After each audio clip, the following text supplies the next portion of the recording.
If there is one thing that I have learned from making videos dedicated to video games that people love online, it is that people absolutely unabashedly hate anything that does not fit the narrative that they have created in their heads. Thus, the hate I'm about to get from Tower Fantasy White Knights for this video is likely to be immeasurable. But hey, if painting a target on my back is what is necessary to bring these issues, these concerns to the attention of the larger community, then so be it. Before we go any further, I just want to take a moment here to thank all of the absolute chads and chadettes that support this channel via Patreon. You're all freaking legends. Seriously, each and every single one of you.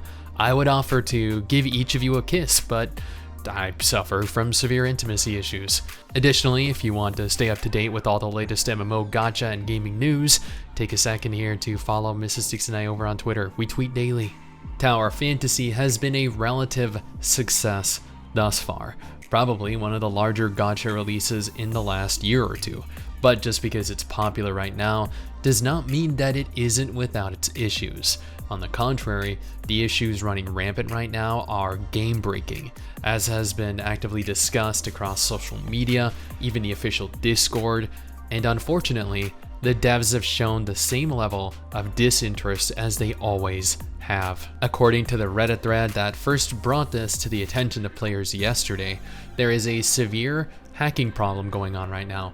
As you can see from a comment further down in that thread, Tectone, another streamer, was being teleported up into the sky and then being dropped back down along with other players to their potential deaths. What's worse is that this actually happened within the Chinese version of the game as well, meaning that the fixes that were issued in the Chinese version were not implemented ahead of time in the global version, even though this should have been anticipated and expected given it happened there first. This level of incompetence is laughable and reminds me of the hacking and duplication issues that ran rampant during the global release of Bless Online so many years ago. This is proof of an absolutely half-assed global port. Amazon Game Studios would be proud. Going back to the OP, he does note that there are blatant hacking problems present. He references the leaderboards on the Solaris server. I play on the Radiant server myself, so I haven't seen this personally, but there are supposedly players with impossible achievement scores, maxed out suppressors. He further goes on to provide evidence to his claim of suppressor hacking. At the time of the post going live, the 13th of August 2022, supposedly the max level was 3.5. You could not go any higher than that. It was not possible due to the limitations that were imposed on progress each day.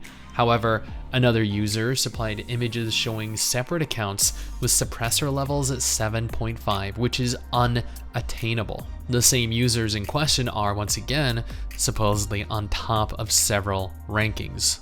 Or they were. They probably aren't any longer. Well, I hope they're not any longer. He goes on to state that these are not mega whales, and it's true, these are not whales in any capacity. These are players that have not spent a single cent on the game itself.